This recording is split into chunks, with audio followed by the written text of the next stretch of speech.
Hello, welcome to Redskins Talk TV. This is your host, Trey. Now, tonight is a very special night because we beat the bitch-ass Dallas Cowboys. On me, I was at work. I work at a call center. I take calls from 3 to midnight. So it was difficult being able to enjoy the game and then hear the beep into my phone and have to talk to customers and do technical support and stuff like that. But that is my job. All the same, let's go ahead and jump right into this because I got a lot of stuff to go over. Now with me, as I told you guys previously, I take notes. So it was no different. I was at work taking notes. I guess you get a chance to see that there. You see a couple things on there. We'll talk about that. But let's go ahead and start off with the offense. Offense was clicking pretty well tonight. I would have liked to have seen a bit more running just to take some of the pressure off the passing game. But Colt McCoy overall did a very good job. Had one bad play I can say. It was a couple misplays, but the interception where he threw in the double coverage trying to get the ball to Andre Roberts. And this is shortly after our defense was able to get a rare turnover, which we're not too good at. But we were able to get a couple of turnovers tonight. Colt McCoy gave it right back to the defense 2 plays later. That's a combination of bad decisioning by Colt McCoy, but it was also bad play calling by Gruden because we were in a good position to where we could have run the ball just to get a little bit of yardage and then try to get the defense to come up with the safeties and then open up with the pass. But that's something that we'll just have to deal with. Also, Colt McCoy, speaking to him, his decision-making was very impressive. He's got a certain amount of touch when he's throwing the ball up. There's one sideline throw where Jordan Reed, who I said could be an impact in this game, he made a couple of crucial catches to help keep the chains moving. But the one that he caught on the sideline where he basically turned, looks like he jumped a little bit too soon, but was able to pull the ball in, drag his toes, secure possession of the ball while he's falling out of possession. Good play, Jay Reed. All right, so let's go ahead and take a look what else. The running game, Alfred Morris, he had a pretty decent day running. Once again, no 100-yard mark, so that's really starting to really wear down on me because I want number 46 to get 100 yards. I want him to be able to wear down defenses. I want him to make defenses worry, bring up those safeties, 8 men in the box, and that's going to open up some man coverage with the wide receivers. But all the same, Alfred Morris, he had a couple of good runs. I think there was one that was called back by a penalty. Speaking of that, penalties are something that really hurt us, but going back to Alfred Morris, all the same, he ran pretty well. Had one little instance to where he was tackled. He was already down by contact, but put the ball down on the ground, and that's something that I talked about in my pregame analysis about him not giving the refs a reason to question whether it was a turnover or not. Got to keep that ball secured in your possession until the zebra comes over and takes that ball away from you at the end of a play. That's going to help us. Silas Reed, he also came out, got tackled for probably for no gain, but all the same, as he was coming down, he reached out, let the ball go. Next thing you know, you got Cowboys jumping all over it, and they had to question whether it was down by contact, if it was an actual turnover. So that kind of thing, that's what got him to not come back in. I think that was, I don't know if that was just a plan by the coaching staff, but that kind of shit is something that we don't need, is for a lack of discipline. So need to work on that, Alfred Morris.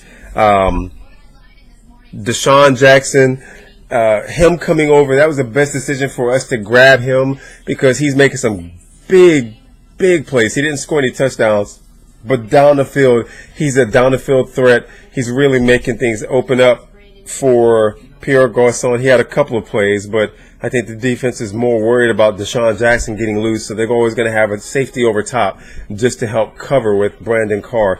That's how it was tonight. But Deshaun Jackson made some really impressive catches tonight, so congratulations to him. Jay Reed already talked about him on some crucial third downs.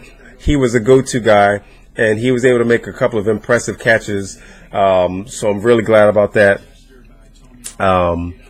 One other thing as far as with the offense, now one of the things that I did notice, besides the penalties on first down, because we keep shooting ourselves in the foot when it comes to penalties, but the one that really pissed me off to no end is when Logan Paulson came in. He was the 12th man in the huddle, and the refs called that for unsportsmanlike conduct. Now, I've never seen this in the history of all the years that I've been watching football, to where 12 men in the huddle is considered unsportsmanlike contact, and they got us for 15 yards. So that's some bullshit right there.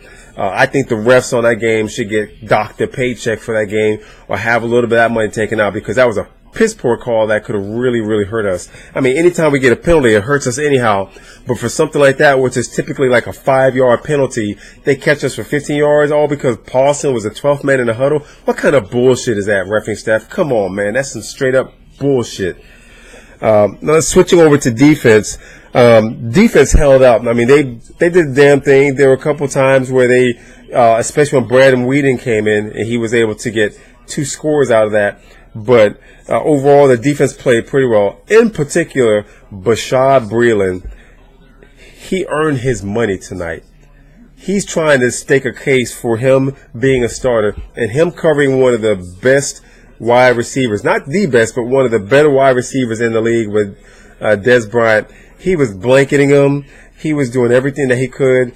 Deflected 4 passes. He also got a forced fumble on DeMarco Murray when they were down about the 15 to 10-yard line. So good heads-up play trying to split the ball. They already had him stacked up with other defenders. And Bashaud, he just went in there, stripped that ball. We were able to recover. And a couple plays later after that possession, that's where McCoy threw the interception and gave the ball right back to him. But heads-up play by Bashaud Breeland. The last play of the game in particular when the Cowboys needed to convert and they were already on 4th down. Great break on the ball. Great deflection. I mean, I would have liked to have seen him pick it off and run it in, but the fact that he prevented Dez Bryant from making that catch that could have made all the difference, that's the one thing I really love. And at the end of that play, I don't know if you guys realize this, but my what the fuck moment of the game was when afterwards, Dez Bryant, he was trying to say that it was a pass interference, so he was asking for a flag. And, Bashaud, he just kind of stood there like, what are you talking about? Nod his head a little bit. And then off to the side, you see Brandon Whedon come in. I'm like, Whedon, sit your backup ass down. Sit the fuck down somewhere, trying to buck up to someone before you get knocked the fuck down. I was like, what the hell is this going on? And I was asking people, did they see this shit? But yeah, Whedon, go ahead and sit the fuck down. That's it. The game is already over. But the defense really stepped up, got 5 sacks on Tony Romo.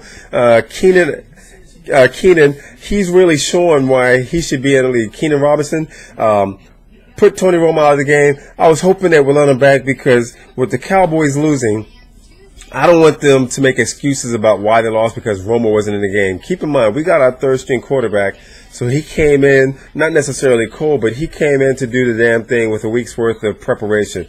As a backup quarterback with Brandon Whedon, you see he came in here and he got a couple of scores to even things up. So you really can't say that it's because Tony Romo wasn't in the game is why they lost. Maybe he would have made the difference, but who knows? There's also that double standard because when he went out, and I'm talking about Tony Romo, he went out and came back in,